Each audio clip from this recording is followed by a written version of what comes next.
Jenna's phone buzzed. 11:55 p.m. The room was silent except for the faint hum of the refrigerator in the kitchen. The glow from the phone screen cast eerie shadows on the walls, making the darkness seem even more oppressive. It was a text. No name, just a number she didn't recognize. The message was simple, just one word: "Hey." It seemed innocent enough, but there was something unsettling about it. Jenna stared at the screen, her mind racing. Who could it be? She didn't know the number, and it wasn't saved in her contacts. She decided to ignore it, thinking it was probably a wrong number or a prank. She turned back to her book, trying to lose herself in the story. But just as she was getting comfortable, another buzz. 11:58 p.m. The same number. This time the message read, "You asleep?" Jenna felt a shiver run down her spine. Why would a stranger care if she was asleep?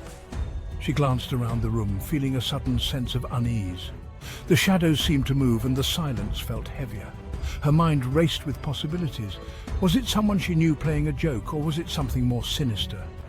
She couldn't shake the feeling that she was being watched. Her heart started to race. Another buzz. 11:59 p.m.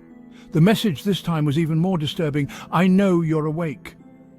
Jenna's breath caught in her throat. This wasn't a game. Someone was watching her. She felt a cold sweat break out on her forehead. Who could it be? How did they know she was awake?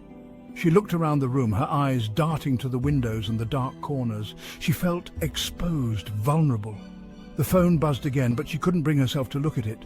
She knew she had to do something, but what? The fear was paralyzing. She took a deep breath, trying to calm herself. She had to think clearly. She had to figure out who was behind this. Jenna threw the book aside, fear gripping her. The words on the pages seemed to leap out, haunting her thoughts. She couldn't shake the feeling that something was terribly wrong. Her heart pounded in her chest, echoing in the silence of her apartment. She checked her windows, locked the doors and double-checked them. Every creak and groan of the old building made her jump. The once familiar sounds now felt like ominous warnings. She moved from room to room, ensuring every possible entry point was secured. Her apartment, usually comforting, now felt like a cage. The shadows seemed to stretch and twist, creating sinister shapes that played tricks on her mind. The cozy corners where she once felt safe now felt like hiding spots for unseen threats. The phone buzzed again. 12 a.m. "Looking for me?" The message was chilling, the words sending a shiver down her spine. She stared at the screen, her mind racing with questions and fears. The message was accompanied by a photo. It was dark and grainy, but unmistakable. The image showed her sitting on her couch, taken just moments ago. The realization hit her like a punch to the gut. Jenna's blood ran cold. It was her, sitting on her couch, taken moments ago. Panic surged through her. She felt exposed, vulnerable, as if the walls had eyes. Her mind raced with thoughts of who could be doing this and why. Someone was outside, watching her, toying with her. The silhouette in the window was a stark reminder that she was not alone. The feeling of being hunted was overwhelming, and she felt trapped in her own home. Jenna's hand trembled as she typed, "Who is this?" Her fingers felt heavy, each letter a struggle as fear paralyzed her. She needed answers, but the dread of what might come next was almost too much to bear. The reply was instant. "Don't you recognize me?" The words sent a chill down Jenna's spine. She stared at the screen, her mind racing. Who could it be? An old friend, a forgotten acquaintance, or something far more sinister? Jenna wanted to scream. Who would do this? Why her? She felt a wave of panic wash over her, her thoughts spiraling into a dark abyss. The room seemed to close in on her, the shadows growing longer and more menacing. She considered calling the police, but what would she say? How could she explain the cryptic messages and the overwhelming fear that gripped her? Would they even believe her or dismiss it as a prank? The buzzing came again. Turn around. The command was simple, yet it filled her with dread. Her hands trembled as she picked up the phone, her eyes darting around the room. Jenna spun around, her heart pounding, but the room was empty. The silence was deafening, broken only by the sound of her own ragged breathing. She felt a presence, unseen but palpable, lurking in the shadows.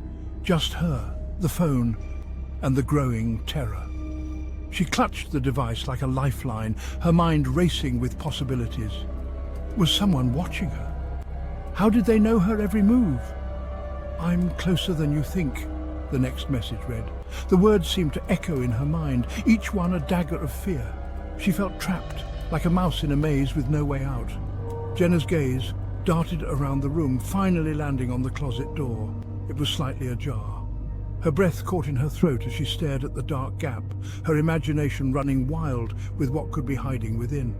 She took a hesitant step forward, her heart hammering in her chest, knowing that whatever awaited her could change her life forever. Fear propelled her towards the closet.